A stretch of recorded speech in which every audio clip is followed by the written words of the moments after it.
Oh, what's up? Popcorn and beers. We're here to have a good time and show you about some movies. We got the 28 years later Bone Temple Snow Day. Oh.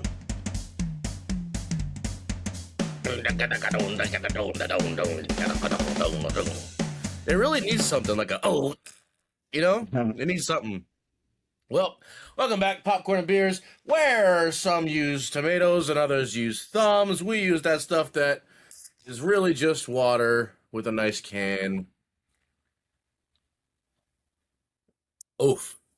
Sure. Anyway, let's get back to the business. We got a lot of movies to talk about. Sorry there's no Fry Guy here giving us a little color commentary about your dog's mother's cats and all that. He'll be back. He's busy doing worldly things, whatever that means.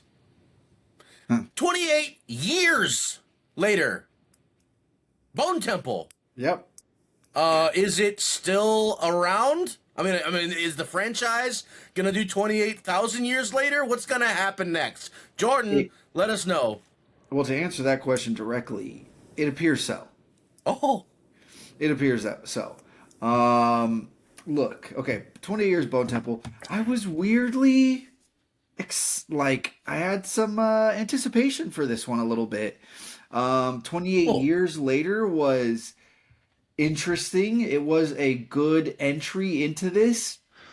It's this movie and the one before, the 28 years, and this one, the Bone Temple, are a kind of a far cry from the last two in a sense. Like it's a very different vibe.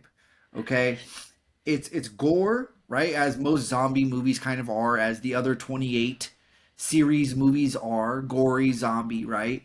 But this one is definitely the 28 years, and this one it's more about the human element for sure, right? It's later Walking Dead seasons where it's like less so much about the zombies. You get the occasional zombie. How do you know I can trust you?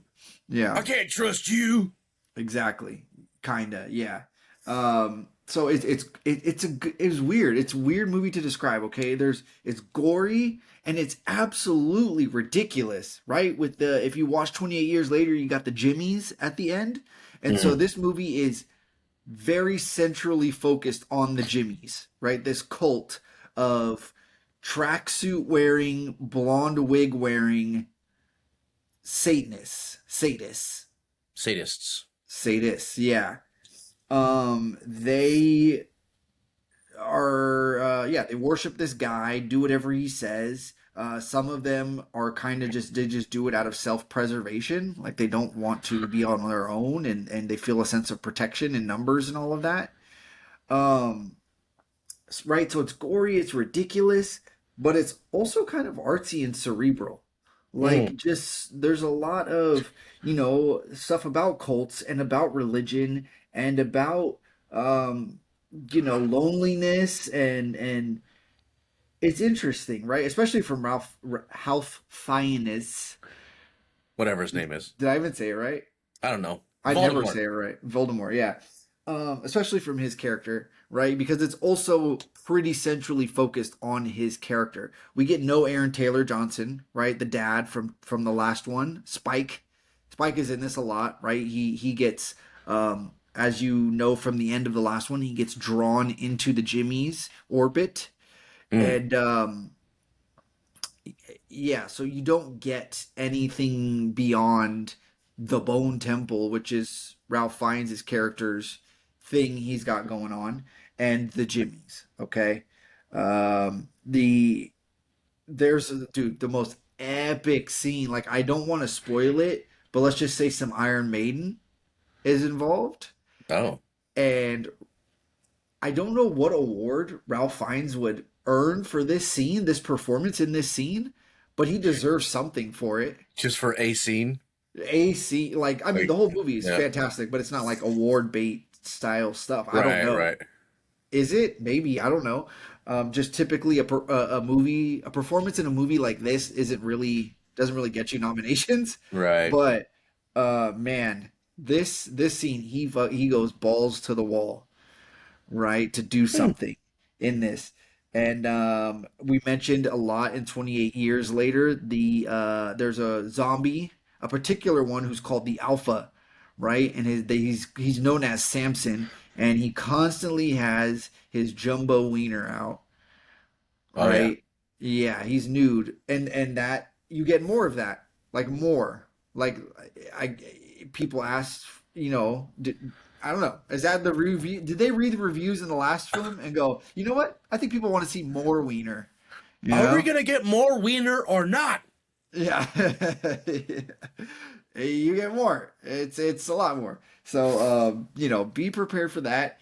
I watched it and I was like, I was strangely like, this was so weird, but honestly, I enjoyed it and I was very, very interested. As soon as the movie turned around or turned off, ended the titles, I wanted to get up and look at the people behind me and look at their facial expressions Really? after this movie to see like what did others think of this? Because Wow. it was out there. You get a good cameo. Let's not speculate on who it is because I think we Kevin all know, Bacon. but we're not going to It's say. Kevin Bacon. No, it was not Yep. Kevin Yep. Bacon. Yep. Yep. Yep. But so I mean, look, if this is your thing, it's very good, like gory horror. Okay, you will not be mad at this as a horror movie genre fan aficionado. Okay, Okay. um, and I think we're gonna get more. We're gonna get 28 decades later or something, right? Next, I'd so take it. Why not? yeah, or it's set up for another direct continuation off of this, honestly. Okay. So, I give 28, 28. 28 years and 28 more weeks later. Yeah, That'll be the sequel. the bonier The Bone temple, Complex. the Bonier, bone yeah. the bonier temple. The Bone Mall. All right. Yeah, so I give it a popcorn and one. Popcorn and one. Yeah, Okay. yeah, Well, we had a drunk classic. It's the totally opposite side of the spectrum. It's all happy, good time, fun time. This was Snow Day with Nickelodeon Studios. yeah. Do you Snow day. guys remember when Nickelodeon Studios just dropped hits? Yeah, yeah. There Yeah, probably will be other Nickelodeon films that come up one sure, day as classics on this. sure, Um, sure. but Nickelodeon now mired in shame. Um, Yeah, too bad. yeah. So let me just pull up the cast here. Snow Day is a pretty stacked cast of people, right? For a Nickelodeon film, especially. Yeah, Chevy Chase. You got the guy Chris Elliott, who you know from things like that name probably doesn't ring a bell, yeah, but you yeah. know him from Well, he a was ton of in things. the Schitt's Creek is most notable recently. Okay, yeah, for sure. Gene Smart, Josh Peck, Emmanuel Trickway. You know her from things. She's the pretty girl in like everything. Oh, Vampire Diaries. Yes. No, not that one. No, no, Oh, no, no, no, no. She's from Raw Turn. You don't mess with the Zohan. She's from all that oh, stuff. wrong turn. Yeah. So yeah, Pam Greer's in this. Wow, look at that. I didn't know that. Really? She's somebody. Okay, yeah, snow day. So, right, anything is possible on a snow day. That's kind of the tagline of Oh, this, right? And as a kid watching this, I wished so badly for for a snow on this level to drop in my neighborhood and to like just have like okay, you have the day off for no reason. Like there was no equivalent to this ever. you didn't have earthquake days or anything like that? No, there was no heat wave Really? day. There was no fog day. Like there was no equivalent to this at all. Really? Wow. No. Okay. I've had So some that snow days. so it's just no hope. But this movie, got let you live voyeuristically into that world. That this way of living that other people across the country have. Yeah. Um, and it looks awesome, man. It looks like a blast. Of course, it probably isn't actually this fun. It's probably mildly inconvenient. Like as an adult, I watched this and I was like, God, this looks like it sucks. Like, I don't know. But especially like it looks into like those people who send their kids to school just because they don't want to deal with their own kids. Like Right. it's a Right. relief to send your kid to school. Yeah. And it's like one of the first lines that make a grown man cry or Yeah. weep or whatever. Yeah. Yeah. It's a 2000. It came out in 2000, but it looks older than that somehow. Yeah. It's on the You don't cusp. think so? Yeah. Um, the snowplow. That's the thing that I remember the most is the snowplow man conflict between the kids, and he takes the little kid hostage and straps him to the front of the snowplow, and That that's made me laugh. hilarious. Yeah, Yeah, that's for sure. hilarious. They're awesome, awesome little snow fort that they build with the slide in tunnels, and they got TV in there, and it's like that looks awesome. That was something like I always wish, like, man, I wish I could do something like that. But again, the adult in me goes like starts thinking of all the dangers and crap from doing something like that. Um, Here's the thing about this movie that is very very problematic. Right, this is supposed to be a young girl, the pretty girl in this trickery girl, right? And her shirt is totally see through. And this is a Nickelodeon movie. Of course, it is a Nickelodeon movie, right? It all kind of rings a bell now. It all connects, Dude, right? It's cohesive. Her they did shirt the is they did completely the see through. they did the Monica, or was it Rachel? They did the Rachel where they just give her a white tank top. It's a really common move, especially in the '90s. They give the hot girl a white tank top, and that's yeah. She's supposed to be what, 15 in this? Yeah. Come And on. she looks young, like she's probably an adult in Yeah, I starring mean, in this. I'm sure But she's an adult. right, right. But it's still it's weird. It's It's it's weird. it's very weird. It's very weird. Um, it's God, how do I tropey, right? You got the nerdy guy and the longing, unrequited love best friend and the stupid meathead jock and his cronies and then the pretty girl, right? It's very much that. Chevy Chase almost plays a likable guy, but God, he's such a I can't stand Chevy Chase. He's just a douche. Exactly, dude. I was thinking the same thing. He's so Like, smug. is he nice in this? That's so Yeah, weird. yeah, Oh man, have you seen the clips of his little interview coming up? yeah. Oh boy. He's a Anyway, nightmare. He's a nightmare. So, he's the worst. Snow Day. It was just a fun little blast from the past.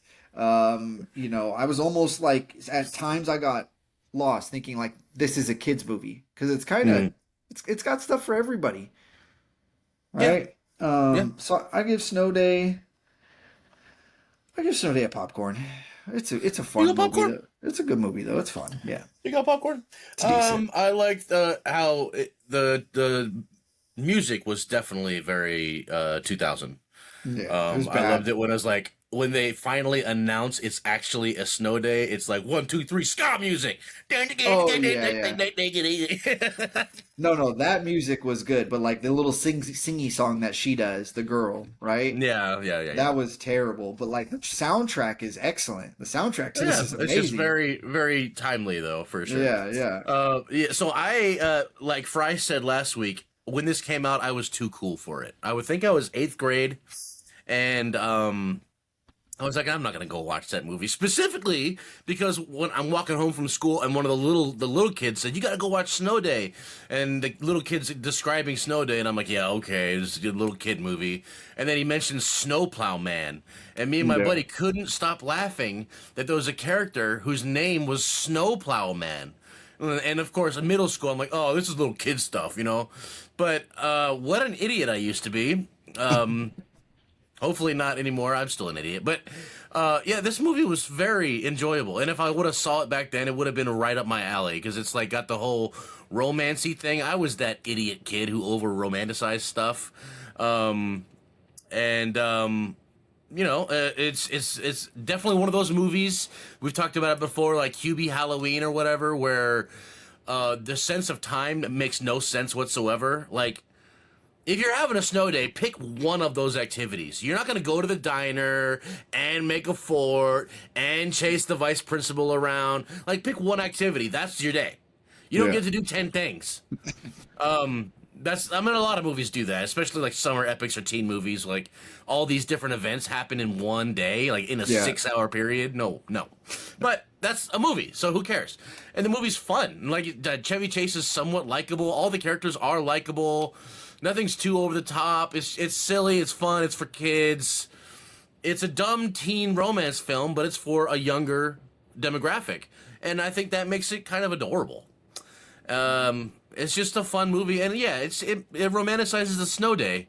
Just to give you a little IRL, I had a snow day once, and the entire city was shut down in Colorado, and I was 20, and me and my friends, we got all the snow off the roof into one thing and made a sled. I'm sorry, a slide from the roof to the yard, like a snow Oh slide. man. And then we had to go all the way to the backyard, make a ramp into the neighbor's yard, so you could No.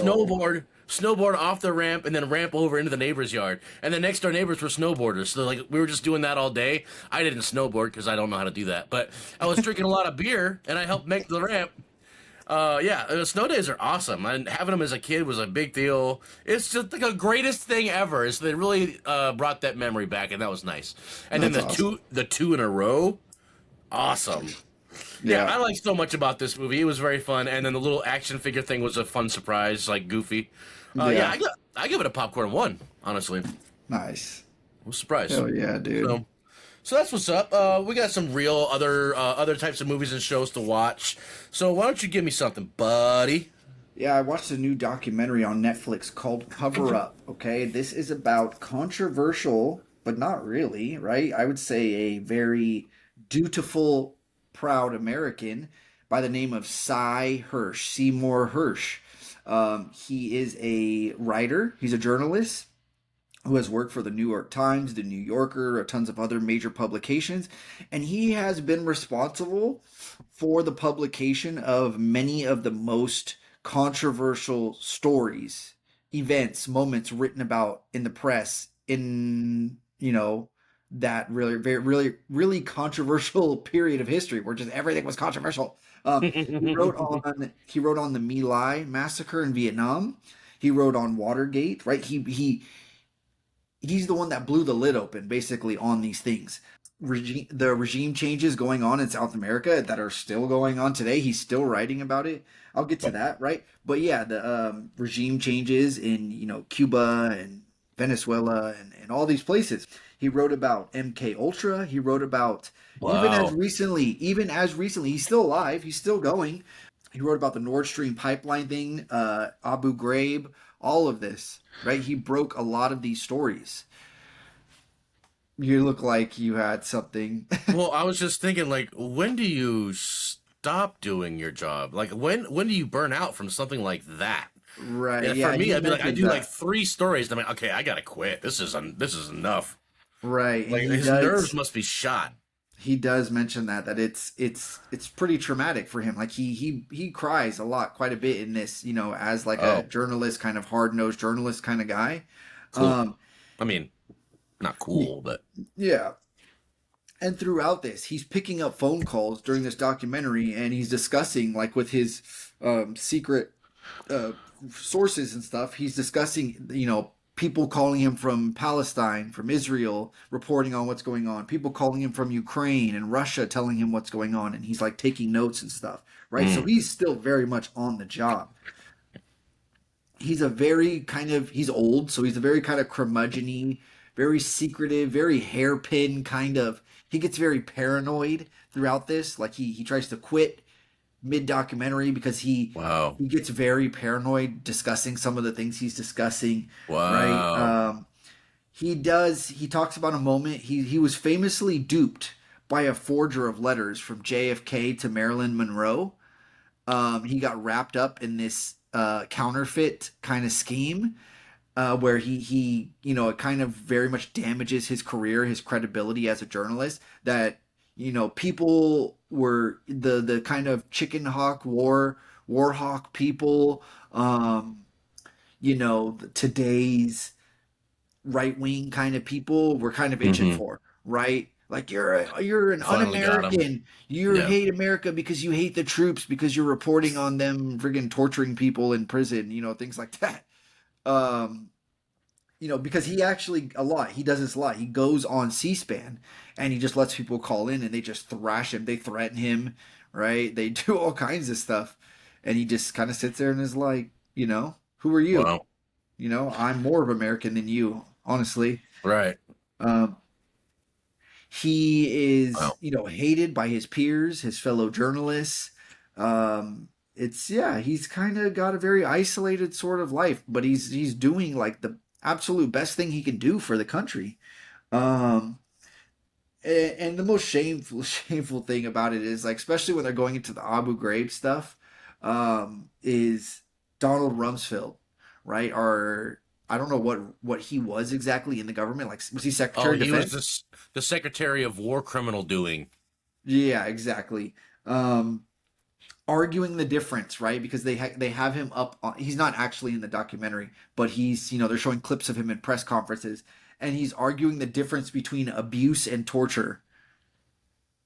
Like, Yeah. oh, it's not torture. Like we would classify it as abuse, but torture is a little different. And it's like, dude, look at the pictures.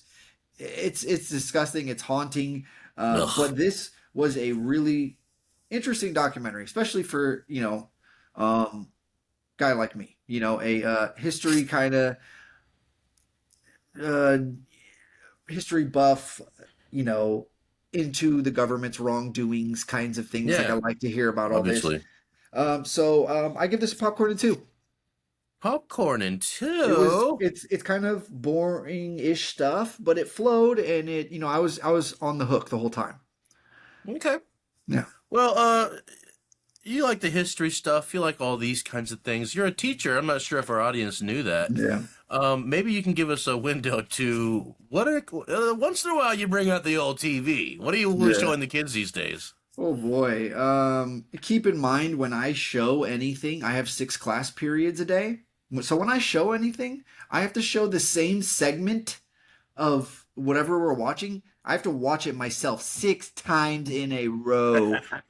It's maddening. So, for example, one of the early films I show is The Patriot, starring Mel Gibson. Mm, Don't tell anybody. Don't tell the parents because it's rated like PG-13, but it's like early 2000s PG-13. Like it's yeah. not actual PG-13. Like it's Someone gets an axe thrown inside their head or yeah, something. there's Yeah. like no swearing, there's no nudity, so, relax. These kids see 10 times worse. Anyway, let me back up there. Okay. So yeah, right now currently we're in the midst of watching Hamilton. Okay? Alexander Hamilton. So Yeah. in the span of a couple weeks in between doing like actual classwork, we don't just sit and watch movies all day long. But in the between, kind of at the end of class days, we've gotten through the first act of Hamilton. As 6 times I've watched it, heard these So, songs, so I pretty so much know Act them. One, watch 6 times in a row, sort of. Act Yeah, One, what's your review? What do you rate it? it's a popcorn and three, man. It's a Yeah, popcorn and three, man. Come on, yeah, what do you yeah. think? Oh well, I'm a fan. Yeah, I went through this weird period where that's all I listened to for over a year. really, Hamilton? Yeah, yeah, I listened to Hamilton, Yeah, man. mostly nonstop. Like, it's No, weird how stop. Why do you assume you're the smartest? it's No. really, it's really weird how much I loved it. I really loved all of Burr's songs, Yeah, and my favorite is the King, though. To yeah, kill your right. friends and family to remind you Yeah. of my love. Dang. It's hilarious. Uh, Fry, who's not here, is rolling in his not grave because he's still alive. But he walked out. He went to the production and walked out. No way. What's wrong with him? Well, he doesn't really do Musical? like goofy rap. And I mean he loves hip hop like as much as the next guy, but like it's gotta grab him. And he does not like musicals. So he thought the All whole thing right. was like, what are we doing here? But yeah. Mm, I'm sorry you got to go through Act Two. Act Two is good, but it's not as fun and exciting. no, it's So not. having to watch that 6 times in a row, jeez. Yeah, Act One has banger after banger after banger. Just Yeah, hits, man. and cool choreo. So I listened to it for all that long period of time, but I finally only saw it during COVID when they released it on Disney. Yeah. And the choreo is cool, man. The whole rewinds thing with the Yeah, everything, right? man, it's pretty cool stuff. Yeah. Uh, Go ahead. The recorded versions, like on whatever Spotify, Apple Music, whatever, if you listen to the actual recorded soundtrack, it's not as good as the Well, live. live is always better. That's just the way it is. See, but I don't know. I'm of the like maybe except for rock concerts, maybe it's like rock concerts are good live as opposed to recorded, but like rap music and all that, like any other genre I feel like is better just recorded. Okay, well, yeah, okay. So if you're a studio band, then in the studio, that's where you go. Yeah. Like hip hop is a studio situation. Yeah. Rock isn't necessarily. It can be, Yeah. but if it's a musical, it's meant for the stage. That's the medium it's meant for. So it's more organic. So it's just better when it's sung live. That's just the way it is. Yeah. Yeah. So yeah, popcorn and three there, man. Totally. Poppin' three. Okay. Well, I watched one thing. Well, let me just start with I'm rewatching The Chair Company. So I haven't really watched much of anything else because I'm rewatching The Chair Company, and you still haven't seen it yet, right? No, no, I've tried to sit Funny. down. I've tried to start it, and then there's a couple times where I've sat down, put on episode one, and I was like, oh shit, I got something to do, and then just didn't get back to it. Yeah. Well, Yeah. get to it, man. Because Yeah. I'm watching it the second time around, and it's literally twice as good the second time around. Hmm. It is so funny in the way that like you watch like a movie like The Prestige, right? Where you see the setup and all this stuff and you know what's coming, like a big drama, theatrical, tense thriller thing. Yeah. The second time around, sometimes it's better. But this is a comedy, but it has those tones of like that kind of psychological thriller thing. It hints at that. So it's got a little bit of both. I don't know, but it's just way funnier the second time around. The first time sometimes you're kind of like, what's going on here? But now that you're in on the joke fully, man, it's so good. Popcorn and Three Chair Company. All right, Hmm. but I watched a real movie, The Toxic Avenger. Peter Ooh. Dinklage and Kevin Bacon. And Elijah This Wood. is a oh yeah, Frodo's in it too. Yeah. This is if you're not sure, you're probably not sure. A remake of a very old movie, a very old B movie. Um, the Toxic Avenger in the '80s, I believe, was kind of right on the coattails of sort of Captain Planet, sort of Ninja Turtles, but it went full B movie, and got gross humor and adult jokes, and it was like '90s attitude, don't give a f kind of thing, and it was a B movie that was really bad. But it was good enough to spawn a toy line and a cartoon, which I watched fervently as a kid. Had a video game. Wow. Toxic Avenger is a big mutant guy with a mop, and that's what he does. He fights the evil corporation, and he has a team in the old ones. And this one is just Peter Dinklage by himself. But they really take the '90s, early or late '80s, early '90s aspects and run with it. So they have modern technology, but they definitely use practical effects hardcore, and all the effects are very like pulp and very like high contrast and like 4K ultra color and like what's going on, very really cool. Understated in a sense, but overstated in a B movie practical blood everywhere sense. Kevin Bacon plays bad guy. He plays a good bad guy. His henchmen are really cool. Elijah Wood plays other bad guy. Cool to see him looking like Gollum. They dress him up Yeah. all nasty. That's like one of the things I've seen from this movie is, yeah, he looks like Danny DeVito's Penguin, except Yeah, sick, skinny. yeah, Yeah. yeah. It was Yeah. awful. But Peter Dinklage is great. He doesn't play like he transforms. Chemicals turns into the monster. The monster is just a little bit taller than real Peter Dinklage, so they had a stand-in for him, and he voiced it. But it was I looked it up. There's a really cool dynamic of the voice actor, which I'm sorry, the stunt double, which is a friend of Peter Dinklage's, and they worked together, memorized mannerisms, all this. It worked out really well. The performance was pretty great, and the action was pretty cool. It's a little drawn out in the beginning because you don't see. I think it's like 30 minutes in is when you first see anything remotely cool. You know what I mean? But it's cool. It's a cool father-son story. It's a cool anti-corruption, anti-corporate, anti-pollution, stupid. Like towards the end, they show a woman flashes the camera. Wah! And then right after that, they show another woman flashes the camera. But she has irregular boobs and irregular nipple sizes. So it's just a joke, just to show you, like, why not? It's a lot of weird stuff like that. Some of the bloodiest things I've ever seen. He has a radioactive mop, and the mop head is just like a radioactive hardcore. So he'll swing it at your head, and half your head just phases off like a lightsaber. Really cool. And the finale is one of the most creative, interesting, and bloodiest things I've ever seen. Very fun. I'm on board. Overall, Totally. it's very watchable. It's not for everyone. It's like a dumb giggle fest. Popcorn of one, but that's a tough decision. Yeah. Maybe a two. Maybe a two. Wow. All right.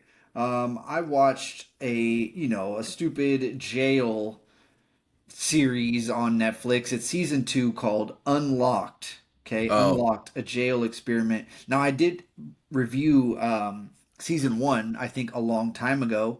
And yeah, basically the premise here is that correction facility takes on the task of performing this social experiment where they unlock the doors to like in one little prison pod.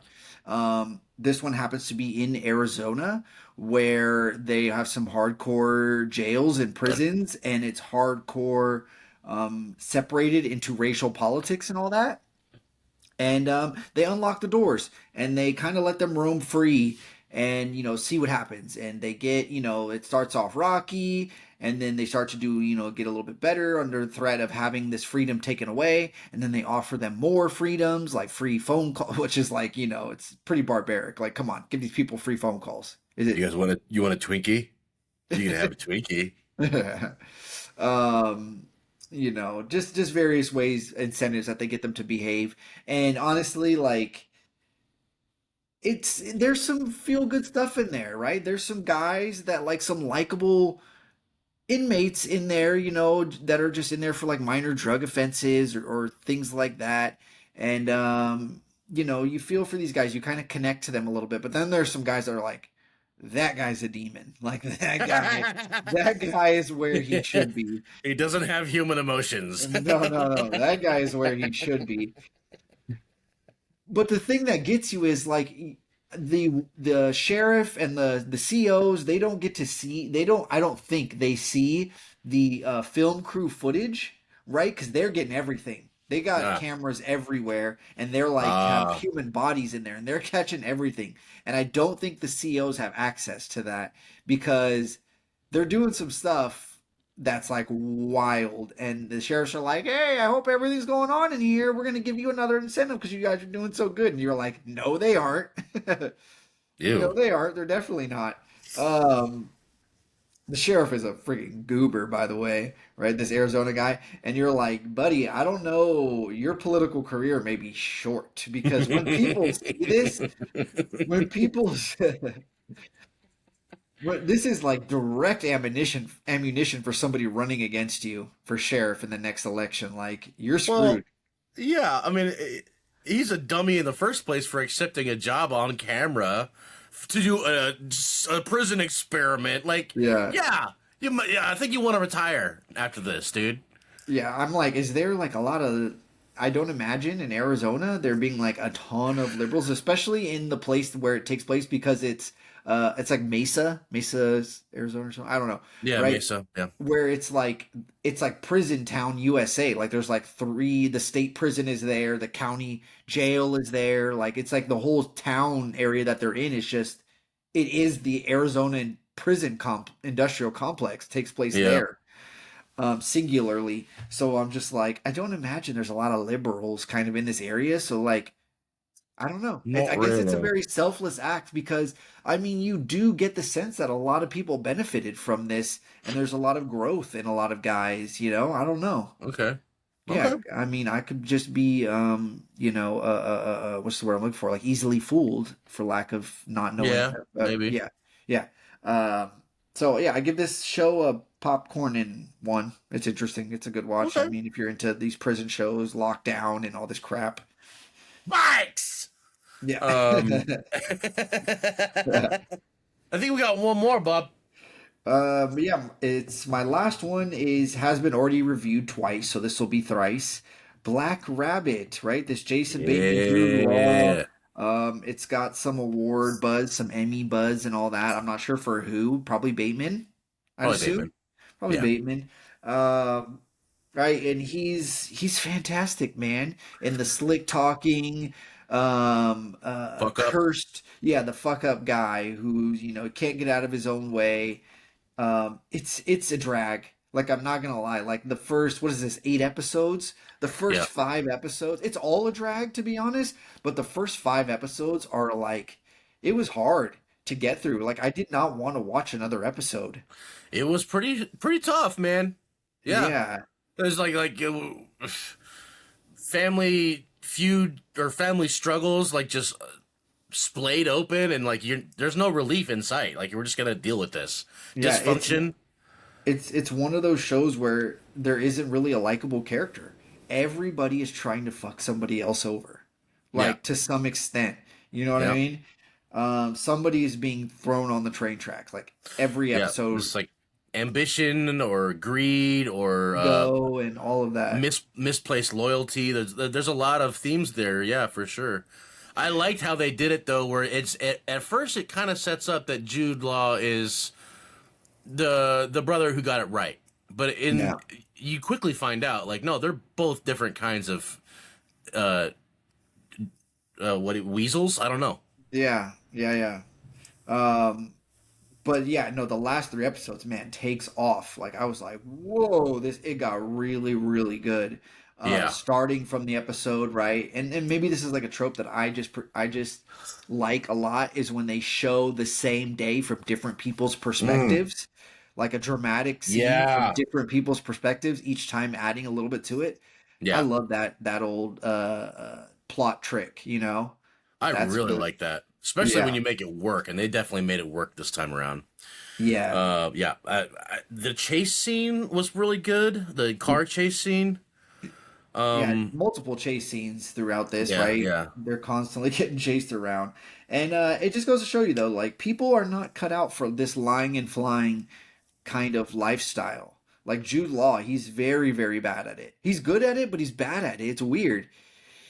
Right. Well, He's, so much of it is just keeping your head above water, and that's what he was doing. yeah, his, like, mannerisms and his his emotions and stuff, like, he's good at selling, but just, like, in the moment, knowing what to say and, like, what action to take, terrible. Mm. Terrible, right? Mm. And Jason Bateman all around, just like, dude, come on. Man, I mean, the acting though, man, and obviously he Oh, directed it too, fantastic. and I guess he helped write it or something like that. But man, his acting was just great. Yeah, Yeah, yeah. when he's getting robbed in the very beginning, like that's Yeah, man, right? so good. Straight up kills that guy. Yeah, the only reason I would ever watch this again is to see his acting again. Yeah. It's a good show, well written, well done overall. The cinematography's good. All these things are good. The ending. What do you think about the ending? Oh man, it's so terrible of his character to do that, right? I Which one? mean, Bateman. Yeah. Bateman. Take your punishment. Like it's weird because he takes this whole like high and mighty, like I don't really want to spoil it, but he takes this kind of high and mighty and then to do that at the end instead of facing what he's, Yeah, yeah, yeah. He in the end, he's still just running away from a problem. yeah, it's Yeah, very foreshadowed throughout. Like I somewhat saw that coming. Honestly, like Fries would sure. be like, "Bullshit, no you didn't." But like it's very heavily foreshadowed It's a throughout the thing. Chekhov's gun thing for sure. No. It's like I it's from a kind of have heard of stage. it. It's from a stage play, and there's a gun on the stage, and like there's a gun there. It's obviously going to be used. You know what I Right. mean? Yeah. Yeah. And yeah, yeah, it's just like, dude, he didn't have to. I don't know. I don't want to give it away, but I didn't like it. I didn't like it. Needless to say, but the wrap up of like everybody's lives and everything after that, like the way everything was, the Mm-hmm. kind of epilogue, Yeah. prologue. I don't know. I Um, forgot. yeah, that was. I liked it. I liked the ribbon that they put on everybody's story. Yeah, I remember Fry not being satisfied with Jude Law's ending Really? because it was kind of like he doesn't deserve that. Not that he got a good ending, but it was like he got a quiet ending, and maybe he didn't deserve it. But we don't all deserve things. That's not what the show's about. Anyway, Yeah, I mean, I think like maybe just the dude has lost enough. That was my yeah, take on it. Like he lost yeah, yeah, a lot of yeah. trauma, and kind of lost. And it's nice to I see, mean, like there's always the people don't change thing, but that was him kind of like admitting to change. Like he's not gonna live, he's gonna live in his means or whatever, yeah, financially and morally, whatever. I don't know. yeah, yeah. Yeah. What's your overall rating? I give it a popcorn and I give it popcorn in three, but like because it's very well written, the acting is great, all of that. It like there's nothing technically wrong with it. It was just for me it was hard to get through. It's Yeah, rough. it's a popcorn too. Yeah, Popcorn two, yeah. Okay, yeah, yeah. I'll go with you for yeah. sure on I mean, that. Yeah, it doesn't go into legendary status, but it's good. it's good. Um, yeah. So we got some stuff to discuss next week when Fry's back here. Fry made the pick for Drunk Classic. He gave it to us ahead of time on this little note. Not really. I wrote it down. I forgot the full title of it though, so you got to give it to me. Yeah, it is. The full title is Three Billboards Outside Ebbing, Missouri. Yeah, and it has a large starring role. Starring? I don't know, but his best friend Sam Rockwell's in it, Yeah, of as course. well as the leading lady. I love her, but I don't know her name because I'm a chauvinist pig. Um, uh, It is. Oh, my phone is deciding. Google's deciding to ruin my life. Frances McDormand.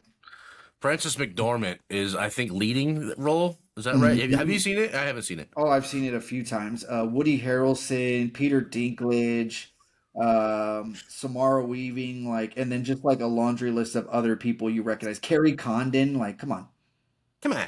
come on, man, That's come on. what's up. Yeah, it's gonna be a good time. And then, of course, we have the reuniting in theaters. Our butter on top. The reuniting of two stars from yesteryear. Yeah, Yeah, but they're still around. Ben Affleck and Matt Damon are coming back together finally, making a movie called The Rip. I don't know what it's about, but I can't wait to see it. I think they both have beards. yeah, big time and big Big time arms. beards. Like Fry likes wants to see big arm guys doing the guns and the fighting. Roll the trash can. Anyway, yeah, it's been a good time.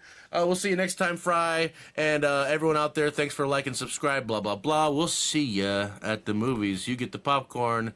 We got the water. I'm not throwing away my shot. I am not.